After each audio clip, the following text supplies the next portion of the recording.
जीत कदम न केवल कांग्रेस भर रही है बल्कि भारतीय जनता पार्टी भी बड़ा दम भर रही है, हम कह सकते हैं। और दावे किए जा रहे हैं भारतीय जनता पार्टी की तरफ से, खासतौर पर प्रधानमंत्री नरेंद्र मोदी की तरफ से यह कहा जा रहा है कि भारतीय जनता पार्टी शानदार जीत हासिल करने जा रही है राजस्थान में, और कांग्रेस इतनी बुरी तरीके से हारने जा रही है कि उसने सोचा भी नहीं होगा, कभी ऐसी हार मिली नहीं होगी। ये खुद प्रधानमंत्री नरेंद्र मोदी कह रहे हैं।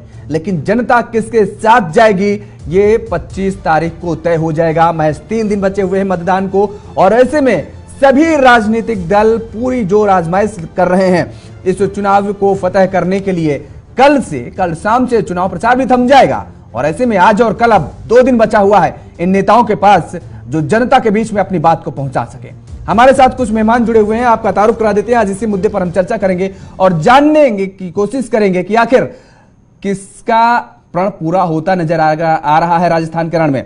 मुकेश त्यागी जी हैं, भारतीय जनता पार्टी के प्रवक्ता हैं। डॉक्टर टीना करमवीर जी हैं, कांग्रेस की प्रवक्ता हैं। यश भारती जी हैं, समाजवादी पार्टी के प्रवक्ता हैं। आलोक पांडे जी हैं, राजनीतिक विश्लेषक हैं। आप सभी मेहमानों का बहुत बहुत स्वागत है जेके 24/7 न्यूज पर। डॉक्टर टीना करमवीर जी, सबसे पहले आपसे आज शुरुआत करेंगे। अभी आप प्रधानमंत्री नरेंद्र मोदी जी को सुन रही थी, वो साफ तौर पर कह रहे हैं कि आपका गठबंधन ऐसे कुछ करीब लोगों से है जिनकी साठगांठ के बाद या तो आपके नेताओं के बच्चे या तो उन करीबियों के बच्चे सेट हो जाते हैं, उनको रोजगार मिल जाता है, और बाकी जो गरीब बच्चे हैं, जो पिछड़े लोग हैं, उनको नकार दिया जाता है, उनको फेंक दिया जाता है। जी शुक्रिया। देखिए, सबसे पहले तो मैं ये कहना चाहती हूँ कि अभी मैं माननीय प्रधानमंत्री साहब को सुना आपकी रिपोर्टिंग के माध्यम से। देखिए, वो कह रहे हैं कि बच्चों के भविष्य के साथ खिलवाड़ कर रहे हैं। आप ये सोचिए कि इनके एक मंत्री हैं गजेंद्र सिंह शेखावत, वो बार बार ये कह रहे हैं कि जो हमने अंग्रेजी मीडियम के जो स्कूल खोले हैं राजस्थान में, उस पर टिप्पणी करते हुए वो कहते हैं कि अशोक गहलोत साहब ने जो स्कूल खोले हैं वो उनकी अंग्रेजी मानसिकता दर्शाते हैं। आप इस बात से अंदाजा लगाइए, अपनी बेटी को वो एक उन्होंने फोटो शेयर किया है, अपनी बेटी के साथ जो फोटो शेयर कर रहे हैं वो बाहर विदेश में पढ़ रही है और वो अंग्रेजी शिक्षा ग्रहण कर रही है। तो राजस्थान के युवाओं ने, राजस्थान के बच्चों ने किसी का क्या बिगाड़ा है जो अंग्रेजी माध्यम से नहीं पढ़ सकते हैं?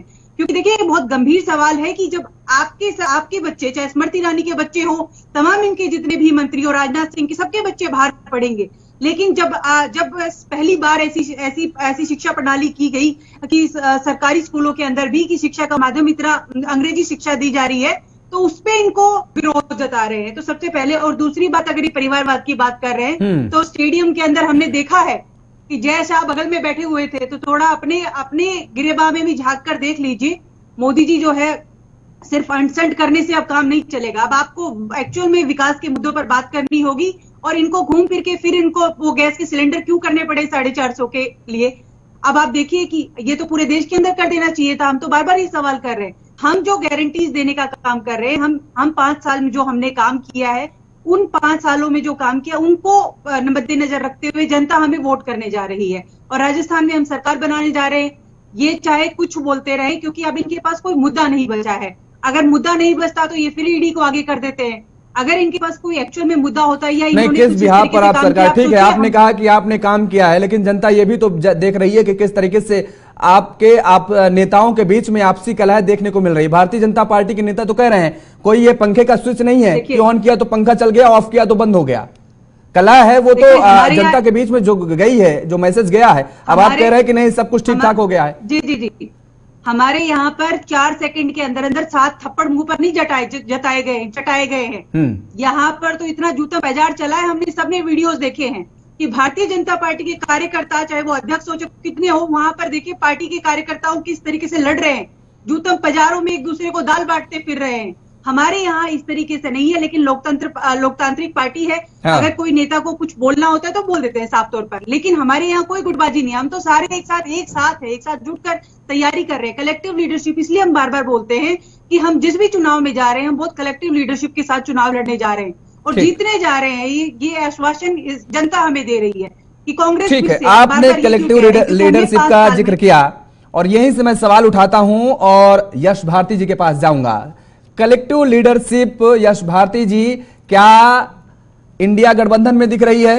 जिस कलेक्टिव लीडरशिप का जिक्र डॉक्टर टीना करमवीर जी कह रही हैं, क्योंकि आपके नेता जिस तरीके से लगातार हमलावर नजर आ रहे हैं, और खास तौर पर राजस्थान, मध्य प्रदेश, छत्तीसगढ़ में यदि कांग्रेस जो उम्मीद लगाए बैठी है और जो दावा कर रही है उस दावे पर उसको रिजल्ट भी मिलता है, तो क्या आपको लगता है कि जो उत्तर प्रदेश में आपने सपने संजोए हैं कि उत्तर प्रदेश में सीट का जो बंटवारा होगा वो आपके मुताबिक होगा, कांग्रेस इस पर मानेगी नहीं? मैं दावे के साथ कह सकता हूं इस बात को। जब आप दावे के साथ कह रहे हैं तो फिर आप ही की बात मान लेनी चाहिए, क्योंकि आज तो बात विधानसभा चुनाव की चल रही है। हाँ। और आप उस पर सवाल कर रहे हैं इंडिया गठबंधन पे, तो आपकी बातों को ही मान लेना चाहिए। नहीं, मेरी बातों को मानना इसलिए चाहिए क्योंकि आपके नेता ही कितने अग्रेसिव नजर आ रहे हैं, वो इतने बड़े तंज कस रहे हैं। आपने कहा, अब सुन लीजिए सवाल, क्योंकि आपने एक तंज मारा मुझ पर कि आपकी बात मान लेनी चाहिए। मेरी बात, सवाल हो चुका, जवाब मुझे देने दीजिए। ठीक है, बोलिए।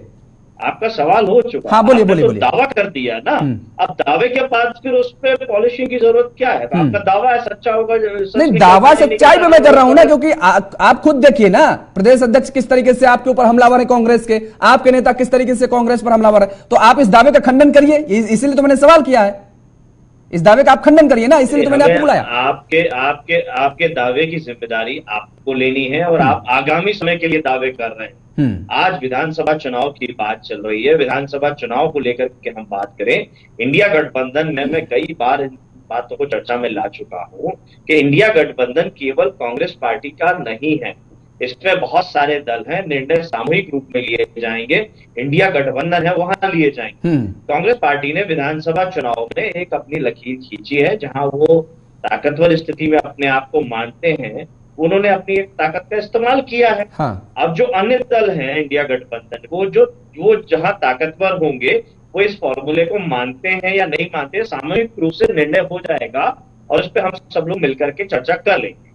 सवाल उठ रहा है वर्तमान समय में विधानसभा चुनाव, मध्य प्रदेश में विधानसभा चुनाव हो चुका है, राजस्थान में विधानसभा चुनाव है, राजस्थान के लेकर के हम चर्चा कर रहे हैं। गुजरात से लगा हुआ क्षेत्र है, वहां मोदी जी आकर के बड़े बड़े दावे कर रहे हैं, और मोदी जी देश के प्रधानमंत्री हैं, लेकिन चुनाव में वो स्टार प्रचारक भारतीय जनता पार्टी के हैं। तो उनको अपनी पिछली सरकारों की उपलब्धि बतानी चाहिए कि राजस्थान में हमने क्या किया। शराब की दुकानें राजस्थान में जिस तरीके से खुली, राजस्थान में जिस तरीके का शराब वितरण हुआ, उस वितरण के खिलाफ तो सत्ता से बाहर किया गया भारतीय जनता पार्टी को। मध्य प्रदेश में भी वही शराब का कारोबार फल फूल रहा है। यहाँ शराब की उपलब्धता बड़े आसानी से है, लेकिन बच्चों को दूध की उपलब्धता नहीं है, कुपोषण है यहाँ पे मध्य प्रदेश के आज। वही स्थिति हर प्रदेश में हो चुकी है। तो केंद्र सरकार की जिम्मेदारियां हैं, जहां सत्ताधारी दल है भारतीय जनता पार्टी, उनको एक उदाहरण पेश करना चाहिए, एक नजीर पेश करनी चाहिए कि सत्ता आखिर चलाई कैसे जाती है। लेकिन भ्रमित करके, विपक्ष से सवाल करके, विपक्ष पर सवालिया निशान लगा के अपनी सत्ताधारी दल होने की भूमिका से भागने का काम भारतीय जनता पार्टी करती है। ये हमने लगातार देखा है। हम जाते हैं चुनाव में, हमारे नेता माननीय श्री अखिलेश यादव जी जाते हैं, तो हमने उत्तर प्रदेश में जो डेवलपमेंट के काम किए, जो विकास के काम किए, हम उसको गिनाते हैं। हम अपना एक्सप्रेस की तुलना करते हैं कि उत्तर प्रदेश के बाहर छत्तीसगढ़, मध्य प्रदेश, गुजरात, राजस्थान, जहां लगातार भाजपा को शासन करने का मिला, वो एक्सप्रेस वे की तुलना करें। हमने 18 लाख लैपटॉप अगर युवाओं को वितरित किए, उसकी तुलना करें भाजपा शासित राज्य से।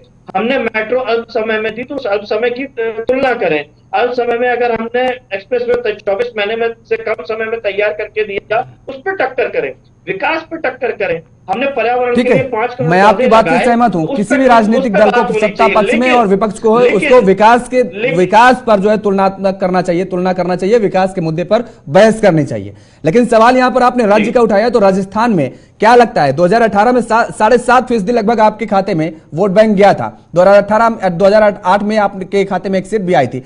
किसका वोट बैंक काटेंगे? कांग्रेस का ही तो काटेंगे ना, कि भारतीय जनता पार्टी का काटेंगे? योगेश भाई, मैं आपकी भाषा में ही आपसे सवाल पूछना चाहता हूं, मुझे लगता है बेहतर जवाब मिल जाएगा। हाँ। क्या आप अभी ये जो डिबेट चला रहे हैं, आपका अपना एक चैनल है, क्या मैं ये कहूं कि आप किसी बड़े प्राइम चैनल का काम काट रहे हैं? आप अपनी प्रस्तुति दे रहे हैं, आप बेहतर क्या कर सकते हैं वो जनता के ऊपर है, किसको बेहतर कार्यक्रम लगेगा वो देखेगी। वैसे ही चुनाव है, लोकतंत्र का महापर्व है हमारे देश का। हम एक राजनीतिक पार्टी है, हमारे अपने कार्यकर्ता हैं, हमारे अपने नेता हैं, हमारा अपना एक मतदाता है, हम उनके बीच में जा रहे हैं। जनता हमें जहां स्वीकार करेगी, जो मत प्रतिशत हमको देगी, जो मतदान हमको मिलेगा, हम उनसे साथ स्वीकार करेंगे, जो गलतियां करेंगे उनको सुधारेंगे अगले चुनाव। ठीक, मुकेश त्यागी जी, भारत माता की जय आप बोलते हैं, राहुल गांधी कह रहे हैं हमारे लिए केवल यह नारा नहीं, भारत माता की जय देश का हर एक नागरिक जो गरीब दबा और कुचला है वो उसकी जय है, भारत माता की जय बोलने का मतलब है। लेकिन आप बोलते भारत माता की जय है और फायदा पहुंचाते हैं अडानी को। उन्होंने एक उदाहरण भी दिया कि जब आपकी कोई जेब काटने आता है तो 3 लोग आपके पीछे आते हैं, एक ध्यान भटकाता है, दूसरा जेब काटता है, और जब जेब काटने पर वो व्यक्ति जिसकी कटती है जेब वो आवाज उठाता है तो तीसरा पीछे से आकर के हमला कर देता है। इसमें उदाहरण दिया गया नरेंद्र मोदी जी का, दूसरा अडानी और तीसरा अमित शाह जी का। हेलो जी जी, आवाज आ रही है? जी मुकेश त्यागी जी, आप बात रखिए अपनी, आवाज आ रही है आपकी। देखिए, ये बहुत बड़ा उपहास है कि राहुल गांधी जी भारत माँ का अपमान करने के बाद भी अपने ऊपर श्रेय ले रहे हैं। इस प्रकार से संवैधानिक नाम भारत माता, मैं समझता हूँ कि राहुल गांधी जी को इस पे शर्म आनी चाहिए कि उनको बात करने का तरीका भी नहीं मालूम है। अगर आपको कोई किसी प्रकार का भी आपको वक्तव्य देना है तो वो एक संवैधानिक दृष्टिकोण से आप एक जिम्मेदार नेता है। कई बार आप एक कोशिश कर चुके हैं कि आपको एक परिपक्व नेता बनाए, पर कुछ ना कुछ बचकानी बात करके वो अपना उपहास बनाते हैं। और आपने देख ही लिया 400 से लेकर के कहाँ पे 55-56 तक सिमट गए हैं। और यही कोशिश लगातार चल रही है कि राहुल गांधी को किसी भी प्रकार से भारत का प्रधानमंत्री बना दिया जाए। लेकिन वो लगातार जिस प्रकार से राफेल के केस में उन्होंने माफी मांगी, पहले बोले चौकीदार चोर है, तमाम ऐसे वक्तव्य दे देते हैं, उसके बाद अब ये अमेरिका और यूके में जाकर के हमारी डेमोक्रेसी का, हमारे प्रजातंत्र का मजाक बनाते हैं, चाइना की तारीफ करते हैं और उसके बाद जस्टिफाई भी करते हैं। फिर कहते हैं ईवीएम मशीन ठीक नहीं है, वहां पे लंदन में जाकर के वहां पे उसका डेमोन्स्ट्रेशन करवा के पब्लिक हंसाई करते हैं। तो लगातार ये भारत के खिलाफ बोलते आ रहे हैं, चाइना के साथ इनके निकटतम संबंध हैं, किसी भी प्रकार की। अभी देखिए पनौती बोल दिया प्रधानमंत्री को, अरे क्रिकेट का मैच है, स्पोर्ट्स में स्पिरिट भी कोई चीज होती है। अब भारत माता का नाम लेकर के इन्होंने जिस प्रकार से उपहास बनाया है, मैं समझता हूँ बहुत ही निंदनीय है। अब मुझे आप बताइए कि भारत माता देश एक ऐसा देश की जनता अच्छा के ठीक है, एक सेकंड टीना जी, एक सेकंड रुकिए। ठीक है त्यागी जी, मान लिया अगर आप कह रहे हैं कि भारत माता की जय, आप माता का मजाक बना रहे हैं। ठीक है, आप कह रहे हैं भारत माता का गरीबों मजाक बना रहे हैं, लेकिन दूसरी तरफ आपके सांसद वरुण गांधी वो भी यही बात कह रहे हैं। उनका भी बयान आया परसों, वो कह रहे हैं अपने संसदीय क्षेत्र में जनसभा को संबोधित कर रहे थे, लोगों के बीच में पहुंचे हुए थे, वो कह रहे थे कि भारत माता की जय बोलने से क्या लोगों की समस्याएं खत्म हो जाएंगी? लोग कर्जे में डूबे हुए हैं, और वो कैसे लोग डूबे हुए हैं? अपने स्वास्थ्य की चिंता के चलते, और वो जब अपने कर्ज को नहीं अदा कर पाएंगे डिफॉल्टर बन जाएंगे, सरकार उनकी कुर्की कराएगी। ये आपके सांसद बोल रहे हैं। देखिए ऐसा वो क्या बोल रहे हैं वो तो आप उनसे लीजिए, लेकिन जहां तक राहुल गांधी जी का वक्तव्य है वो पूर्ण रूप से बहुत ही ज्यादा नहीं, सांसद आपकी पार्टी से है ना, तो आपसे तो जानना चाहेंगे हम, और देश की जनता जानना चाहेगी। अब ये उनकी, अब मैं देखिए मैंने उनका वक्तव्य सुना नहीं, इसलिए मैं टीका टिप्पणी नहीं कर सकता हूँ। आप चलाइए, मैं फिर उसके बाद टीका टिप्पणी किसी कॉन्टेक्स्ट में करूंगा, परिप्रेक्ष्य में करूंगा। उन्होंने किस परिप्रेक्ष्य में कहा है मुझे उसके बारे में मैंने सुना नहीं है योगेश जी, मैं आपको बता दूं। और कहा है तो फिर वो उसकी जिम्मेदारी उन पर जाएगी, क्योंकि अगर किसी कोई भी अनुशासन के खिलाफ काम करता है, देखिए संविधान के प्रति हमारी जो संवेदना है वो बहुत बहुत ज्यादा है। राहुल गांधी जी इसको एक बचकाने तरीके से लेते हैं, कभी जनेऊधारी बन जाते हैं, कभी मस्जिद में चले जाते हैं, कभी भारत जोड़ो यात्रा में पोप्स के साथ मिलकर के भारत का अपमान करते हैं। तो ये तो लगातार भारत का अपमान करते आए, राम को काल्पनिक बोल चुके हैं। अब राम मंदिर में जाकर के ये वहां पे पूजा करें, किस प्रकार से हलफनामा दिया था सुप्रीम कोर्ट के अंदर, ये राम काल्पनिक है। आज मतलब उन्हीं के लोग जो हैं इस प्रकार की बातें, जो गठबंधन के लोग हैं जो उनमें जुड़े हुए हैं, उन्होंने आपने देखा किस प्रकार से रामचरितमानस का अपमान किया है, किस प्रकार से हमारे देश में, तो इनको इनके देश के प्रति कोई संवेदना नहीं है। इनके अभी भी जो इटालियन डीएनए है वो कहीं ना कहीं रिफ्लेक्ट कर जाता है, और मैं समझता हूं उनके अंदर राष्ट्रीयता की कभी नहीं आ पाएगी, क्योंकि उनके जो खून के अंदर है वो एक प्रकार का जिसे कहना चाहिए कि इटालियन ब्लड भी है उनके अंदर। अब आप ये जो बयान दे रहे हैं, अभी आपने कहा पनौती शब्द का उन्होंने इस्तेमाल किया, आपके नेताओं की तरफ से आपने खुद इस तरीके का शब्द का इस्तेमाल कर रहे हैं, आपके नेताओं की तरफ से जो बयानबाजी दी जा रही है, क्या ये गलत नहीं है, निंदनीय नहीं है? इन्होंने देखो कितना बेशर्मी भरा बयान दिया है। और ये बेशरम प्रवक्ता है जो इस तरीके का बयान देते हैं, तब सुनिए, इनको शर्म सुनिए। नहीं महसूस होती है, आप- तब शर्म आप महसूस तो नहीं होती है। देखिए, पनौती कहने पर इतने योगेश पेट में जी, मरोड़ मच ये गया, हमारे किस बात का प्रधानमंत्री को पेट में पनौती मरोड़ बोल मच रहे गया, हैं। ये बताइए इनको आपको। शर्म आनी पनौती चाहिए। है, भारत के पूरा देश प्रधानमंत्री को कह रहा आपने है पनौती है कैसे भाई, बोला? हम कुछ नहीं, नहीं मुझे कह रहे। बताइए, आप हमने जो बोल हमने रही बोला हैं, पनौती, पूरे देश आपने ने बोला भारत के आपको पनौती। प्रधानमंत्री को पनौती आपके बोलने की नेताओं हिम्मत पनौती कैसे है करी? पूरे देश के मैं तो लिए, ये समझ में कहा नहीं आ रहा वादे कि कर रहे भारत थे के काला धन प्रधानमंत्री वापस पनौती आएगा, है। ये आएगा, पूरे अरे देश के लिए नहीं, पनौती नहीं, बन मुझे आप चुके ये हैं। बताइए, भारत के प्रधानमंत्री अरे पनौती पूरे है? देश के ये लिए कोई पनौती मजाक है ये? है, पनौती अरे मजाक का पूरे हिस्सा देश थोड़ा के लिए बढ़ाइए। पनौती है। जब आप बोलते मजाक का हैं हिस्सा कि बढ़ा नहीं पाते, 50 वोट करोड़ पाते की नहीं, पता गर्लफ्रेंड है नहीं क्या कांग्रेस की बोल रहे विधवा, तब हैं। बस आपको कुछ शर्म नहीं नाम आती चला, है, अब मैंने और बोल अभी के भी तो आग लगातार आप लगती है आप चैनल पर लोगों बयान को। देते जा रहे हैं। नहीं तो इस आप लोगों प्रकार को की माफी मांगनी चाहिए गैर हर एक जिम्मेदाराना हाइब्रिड पे वक्तव्य चला है। क्या क्या बोलने भारत पर। के नहीं प्रधानमंत्री नहीं, को आप नहीं योगेश जी बोलेंगे ये क्योंकि पनौती कर आप रहे हैं और कितने आप इसका बेशरम ऑब्जेक्शन लोग नहीं ले हैं, रहे इतनी हैं। आप बेशर्मी, उल्टा मुझ पे ऑब्जेक्शन लगा रहे नहीं, हैं। मैं मैं दोनों लोगों को कह रहा हूं, मैं दोनों लोगों को कह रहा हूं, क्योंकि वो भी नहीं, जो ये आप शब्द इनको- कभी इस्तेमाल, सुनिए यहाँ सुनिए, पे ललकार नहीं नहीं बोल नहीं रहे नहीं हैं, नहीं, मेहनत आपने ललकार दिए इनको। नहीं, इनकी तो भाषा त्यागी ही जी, ऐसी है, त्यागी जी इन्होंने तो सुनिए बात राजनीति को, की सूची मैं को दोनों लोगों तरीके के से पहुंचा दोनों दिया लोगों है। के शब्दों का वो कर रहा हूं, इन्होंने खंडन भारत कर के रहा हूं, प्रधानमंत्री दोनों लोगों को को ऐसी बातें नहीं पनौती करनी की चाहिए। हिम्मत कैसे की? मैं मैं तो ये कांग्रेस के पनौती है, नेताओं और उनके पूरा देश कह रहा प्रवक्ताओं है को भी पनौती कह रहा है, हूं कि अगर इस पूरा तरीके के देश शब्दों का पनौती इस्तेमाल कह करा रहा जा रहा है तो गलत है, नहीं किया जाना चाहिए। और मैं आपके नेताओं को भी कह रहा हूं, किसी भी नेता को कोई इस तरीके की टिप्पणी जायज नहीं है, उचित नहीं है। जनता मुझे लगता है सब देख रही है, ठीक है, आएंगे। आलोक पांडे जी, राहुल गांधी कह रहे हैं कि भारत माता की जय जब हम बोलते हैं तो देश के प्रत्येक नागरिक के घर के परिवार के सदस्यों की जय बोला जाती है, दबे कुचले आदिवासी जो भी हैं, अति पिछड़े पिछड़े उनकी सबकी। तो कौन भारत माता का हितैषी, असल हितैषी है, और कौन कुछ लोगों को, चंद लोगों के जेब में पैसे डालना चाहता है, उनका भला सोचता है? क्योंकि दोनों लोग एक दूसरे का आरोप लगा रहे हैं। कांग्रेस देखिए अडानी का आरोप लगा रही है कि अडानी के जेब में पैसा भरा जा रहा है सरकार की तरफ से। अब नरेंद्र मोदी जी कह रहे हैं कि कुछ चंद करीब लोग हैं जिनके बच्चों को सेट किया जा रहा है, बाकी आम जनता को बाहर किया जा रहा है। कौन हितैषी? योगी जी, ऐसा है चुनाव के समय में दोनों तरफ से बयानबाजियां होती हैं, बस जनता ये देखती है कि बयान में थोड़ी ऑथेंटिसिटी कितनी। तो अगर आप देखें, जैसे अभी कांग्रेस पार्टी बार बार सबक नहीं ले रही है। हाँ। एक बार मौत का सौदागर कहा था तो प्रधानमंत्री बना दिया, फिर चाय वाला कहा तो मतलब मौत का सौदागर कहा तो मुख्यमंत्री बना दिया, चाय वाला कहा तो प्रधानमंत्री बना दिया। तो कांग्रेस की इम्यूनिटी थोड़ी वीक है। प्रधानमंत्री का अगर आप हमला करता भी, इससे पनौती वाला बयान है। बीजेपी को तो एक आशीर्वाद हर बार मिल जाता है। अभी पनौती का जो बयान है, जो कांग्रेस ने सोशल मीडिया से है, ये भारतीय जनता पार्टी की संस्कृति का काम करेगी। अगर भारतीय जनता पार्टी कांग्रेस मुद्दों पर घेरे तो ज्यादा समय को फायदा मिलेगा, या वो सोशल मीडिया द्वारा करके, या आप एक मीटिंग में मणिशंकर अय्यर ने कहा चाय वाला है, चाय बेचे आके हम तो स्टॉल देते हैं, इसकी कोई औकात है? जनता ने प्रतिष्ठा बना दिया। एक बार बहुत का सौदा कह दिया तो जनता ने फिर प्रतिष्ठा बना दिया। तो कांग्रेस को समझना होगा इस समय नेशनल लेवल पर इम्यूनिटी वीक है। भारतीय जनता पार्टी बहुत कुछ कहा, लेकिन आप उसका राजनीतिक लाभ नहीं ले पाए। लेकिन जब आप कुछ कहते हैं तो नरेंद्र मोदी और भारतीय जनता पार्टी उसका बहुत बढ़िया राजनीतिक लाभ ले लेती है। नहीं तो ऐसा क्यों, ऐसा क्यों? क्या जनता के बीच में अपने मैसेज को कांग्रेस या विपक्षी दल जो भी हैं वो जनता के बीच में पहुंचाने में नाकामयाब होते हैं, या जनता को समझाने में नाकामयाब होते हैं? योगी से दो तीन कारण है। एक जैसे मान लीजिए अडानी का मुद्दा है। अब अडानी का मुद्दा राहुल गांधी कह रहे हैं कि मोदी जी अडानी को लाभ दे रहे। अब जनता के नजरिए सोचिए, अगर आप वीडियो में तो आता है कि मोदी की पत्नी ऑटो से चलती है, मोदी का भाई तो ये छोटी सी दुकान चलाते हैं, मोदी का तो छोटा सा घर है। अगर अडानी को लाभ दे रहे हैं तो मोदी कुछ लाभ जरूर ले रहे होंगे। जनता का लॉजिक तो ये है ना। अगर वो लाभ ले रहे हैं तो पूरा परिवार सामान्य जीवन और गरीबी में कैसे जी रहा है? अब मतलब कोई बात अगर मोदी इसका जवाब देना चाहती हूँ, करोड़ों में खेल रहा हो तो ये बात थोड़ी लॉजिकल लगती है। मैं जनता के नजरिए से बता रहा हूँ।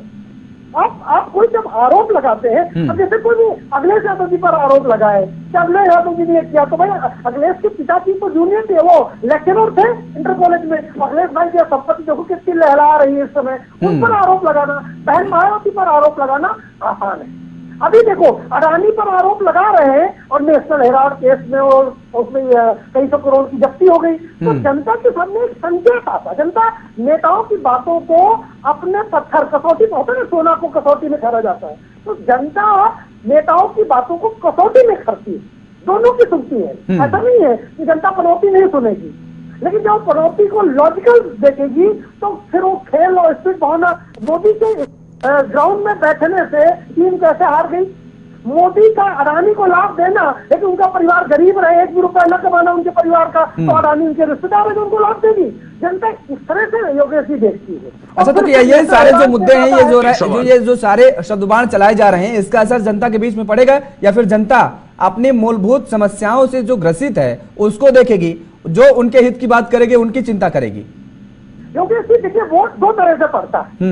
पहला वोट वो पड़ता है जो इन सारी बेसिक समस्याओं के आधार पर इस पर भी वोट पड़ता है, लेकिन आखिरी में दाल तो बनती है, तड़का लगाया जाता है।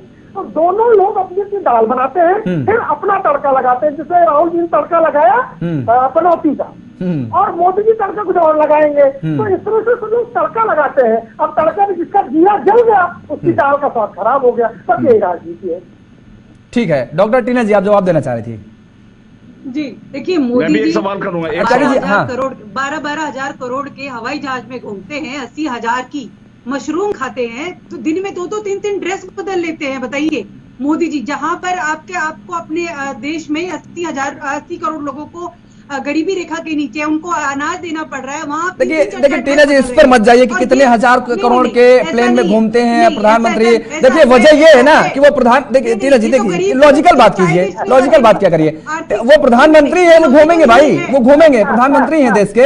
जो देश के प्रधानमंत्री नहीं थे, राजीव गांधी देश के प्रधानमंत्री नहीं थे, वो प्रधानमंत्री के प्लेन से घुमा करते थे। आपको जानकारी नहीं क्या? वो सरकारी खर्चे पर प्रचार किया करते थे, सरकारी खर्चे पर कहीं पर टूर पे जाते थे। तो आपको जानकारी नहीं क्या ये बात की? राजीव गांधी जब प्रधानमंत्री नहीं थे तो वो सरकारी खर्च में जाया करते थे, सरकारी प्लेन का इस्तेमाल किया करते थे।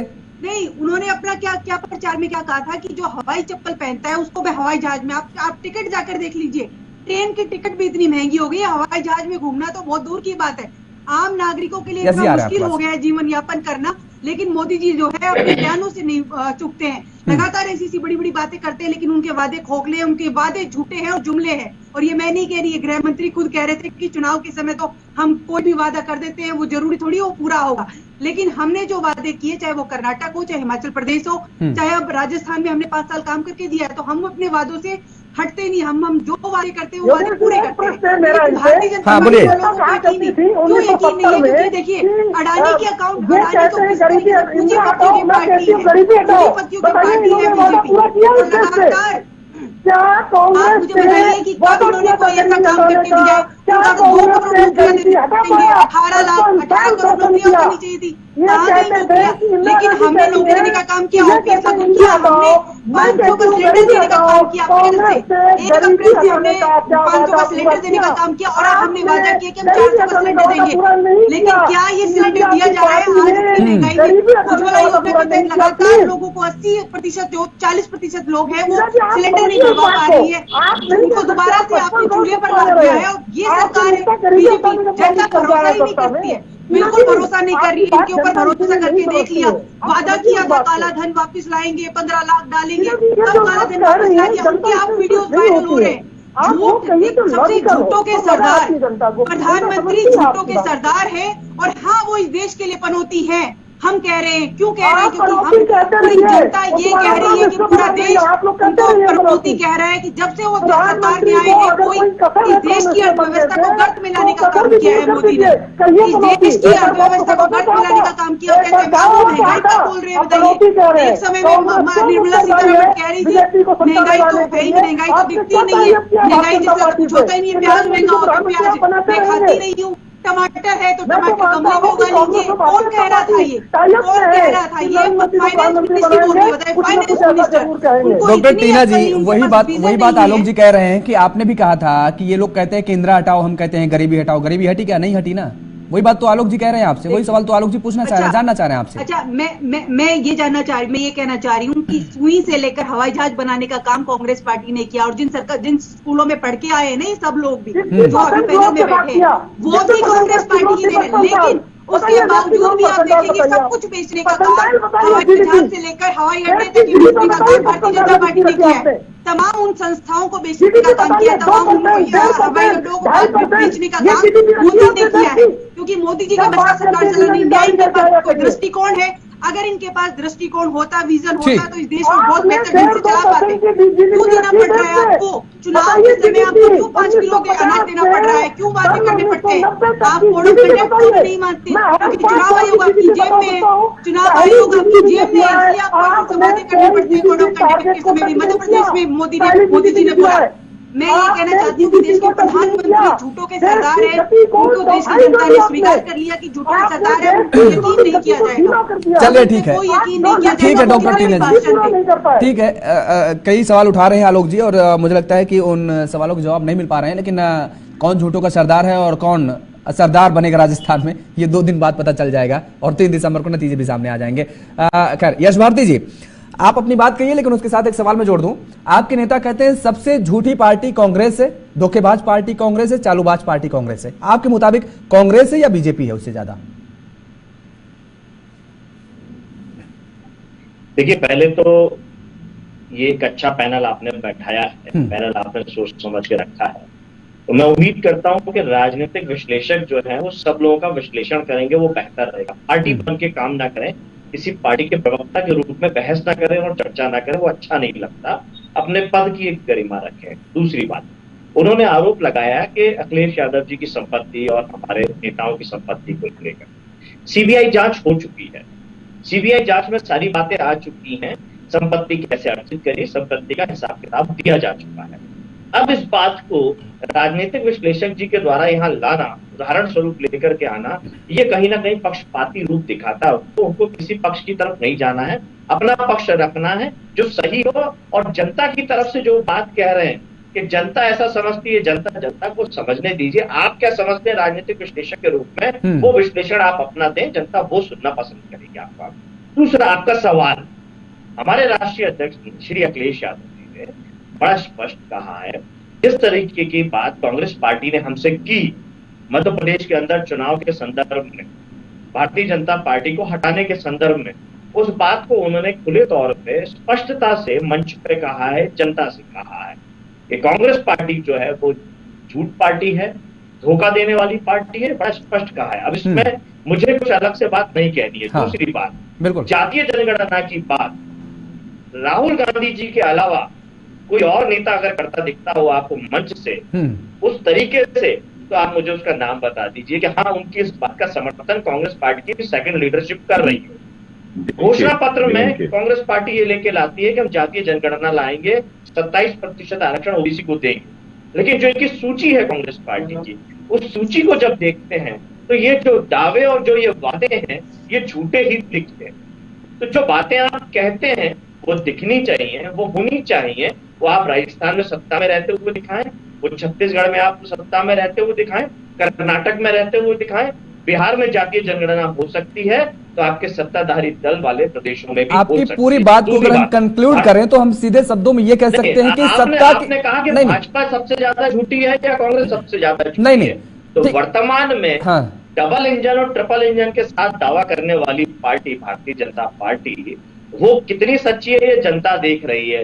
आज वंदे भारत ट्रेन से कौन लोग सफर कर पा रहे हैं, चप्पल पहनने वाला हवाई जहाज में सफर कर पा रहा है, ये आप ठीक है नहीं कर पा रहा। मैं कह रहा हूं नहीं कर पा रहा। मैं आपकी बात को समर्थन देता हूं कि जो स्लीपर पहनने वाला, हवाई चप्पल पहनने वाला हवाई सफर नहीं कर पा रहा। मैं इस बात को कह रहा हूं। योगेश भाई, मेरा निवेदन, आप किसी भी रेलवे स्टेशन पे चले जाइए, वर्ल्ड क्लास रेलवे स्टेशन बनाने के दावे हो रहे हैं, बातें हो रही हैं, लेकिन जिस रेल में सफर करना है उसमें जनरल कोच खत्म किए जा रहे हैं, स्लीपर कोच खत्म किए जा रहे हैं, वातानुकूलित डब्बों को बढ़ाया जा रहा है। तो वातानुकूलित डब्बों में जो बैठने वाली कैटेगरी है, जो श्रेणी है, वो आर्थिक रूप से कमजोर नहीं, आर्थिक रूप से मजबूत है। और हमारा देश वर्तमान समय में आर्थिक रूप से मजबूत नहीं है, कमजोर है। राजनीतिक विश्लेषक जी अभी जीडीपी की बातें कर रहे थे, तो ये जीडीपी साफ तौर पर दिखती है, आंकड़ों की जादूगरी की कोई आवश्यकता नहीं है।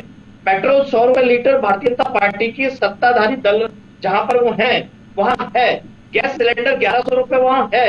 इसको कम करने की जिम्मेदारी भारतीय जनता पार्टी की है। सबसे महंगा तो राजस्थान में पेट्रोल है, प्रधानमंत्री नरेंद्र मोदी खुद कह रहे हैं। बहुत हुई महंगाई की मार, वो खत्म करने की जिम्मेदारी भारतीय जनता पार्टी की है।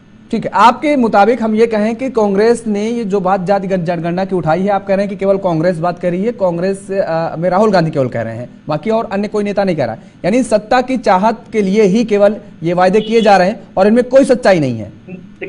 योगेश भाई, हमारे राष्ट्रीय अध्यक्ष श्री अखिलेश यादव जी ने इस बात का स्वागत किया है कि कल तक भारतीय जनता पार्टी और कांग्रेस पार्टी दोनों जातीय जनगणना के और ओबीसी को 27% आरक्षण देने के विरोधी थे। आज कम से कम जो सबसे ज्यादा जिसने लंबे समय तक विरोध किया, आज कांग्रेस पार्टी जातीय जनगणना की बात कर तो रही है और भारतीय जनता पार्टी आज भी खिलाफत में।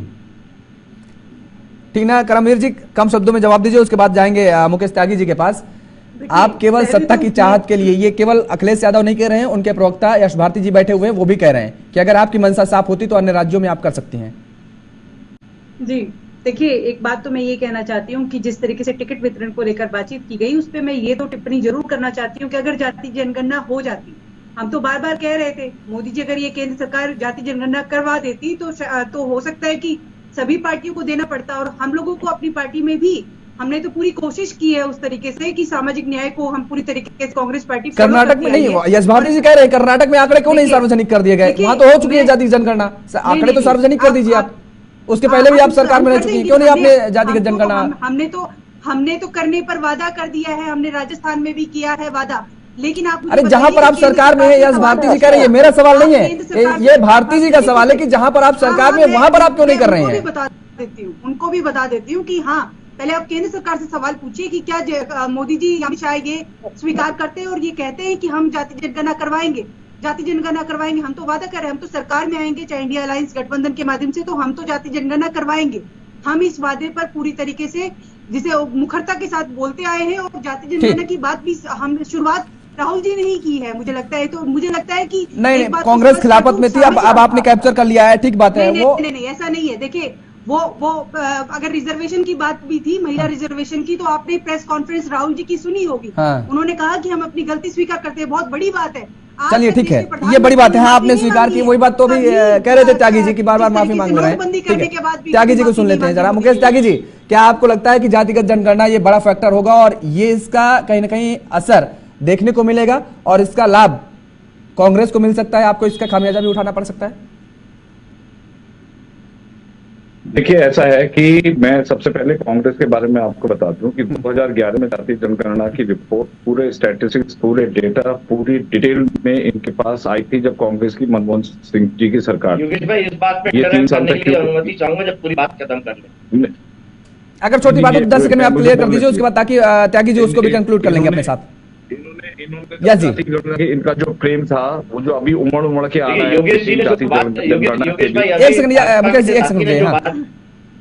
हाँ त्यागी जी बोलिए। बात करें कि 2011 के जातीय जनगणना कांग्रेस ने डिक्लेयर नहीं करे, घोषित नहीं किए, ठीक है। उसके बाद 2014 में जब सत्ता में मोदी सरकार आई, भारतीय जनता पार्टी की सरकार आई, तो इनके स्वर्गीय नेता थे, स्वर्गीय नेता थे, उन्होंने सदन में कहा इसमें बहुत खामियां हैं, हम इसको घोषित नहीं कर सकते। जिस तरीके से कांग्रेस पार्टी ने जातीय जनगणना करने में रुकावट लगाई, तो भाजपा कोई पीछे नहीं रह गई। ठीक है, ठीक है, मुकेश त्यागी जी आप जवाब दीजिए। नहीं, मुकेश त्यागी जी आप जवाब दीजिए। मुकेश त्यागी जी आप अपनी जवाब दीजिए। मुकेश त्यागी जी, मैंने एस जी को मैंने इजाजत दी थी, मुकेश त्यागी जी मैंने एस जी को इजाजत दी थी, मैंने उनसे कहा था कि आप अपना सवाल कर दीजिए ताकि त्यागी जी जो है उसको भी कंक्लूड कर दे, उसका भी जवाब दे देंगे। अब अपनी बात रखिए, अपनी बात रखिए, मुझे बोलने ही नहीं दे रहे त्यागी जी, अपनी बात रखिए। जो कांग्रेस जो अपने कंधे पे थपथपा रही है, और अभी जातीय जनगणना के बहुत बड़े चैंपियन बन गए राहुल गांधी जी। कहाँ गया था इनका प्रेम जब 2011 में इनके पास रिपोर्ट आई? कर्नाटक में क्यों नहीं इसको संबोधित कर रहे हैं? तो ये जो ढकोसला है ना इनका, वो जो पार्लियामेंट में जब स्पीच दी थी कि इतने परसेंटेज आईएएस में, इतने परसेंट, इनका तभी से इरादा हो गया क्योंकि इनकी जमीन खिसक चुकी है। अभी तुष्टिकरण की राजनीति करते हैं कभी, अभी ये वहां पर, अब तो राजीव गांधी जी ने कहा था जब 2014 में अरुण जेटली जी ने सदन में मना कर दिया। नहीं, ये अभी बोलने लगे यार, आप बोलने ही नहीं दे रहे। मैंने आपको बोलने दिया, अगर आप ऐसे बोलेंगे मैं आपको फिर अगली बार से नहीं बोलूंगा। Please maintain some silence, let me speak. मैं ये कह रहा हूँ योगेश जी कि अभी ये अडानी का गीत गाते गाते इनको कई साल हो गए। मुझे बताइए कि राजस्थान 2014 में अरुण जेटली ने मना कर दिया, हमारे घोषित नहीं करेंगे। अरे आपको क्या हो गया बॉस, क्या हो गया? बोलिए ना, सवाल मेरा सीधा जवाब दीजिए। अरे चलिए सर, सबको रोकेंगे, सबको रोकेंगे। माफ कीजिएगा, माफ कीजिएगा, बार बार पीछे से कमान आ रही है। त्यागी जी, आप भी माफ कीजिएगा, आपकी बात नहीं पूरी हो पा रही है, माफ कीजिएगा। मुझे समय इजाजत नहीं दे रहा है, इसलिए चर्चा को पे विराम देना पड़ रहा है। आप सभी मेहमानों का हमारे साथ जुड़ने के लिए बहुत बहुत शुक्रिया, बहुत बहुत धन्यवाद समय देने के लिए।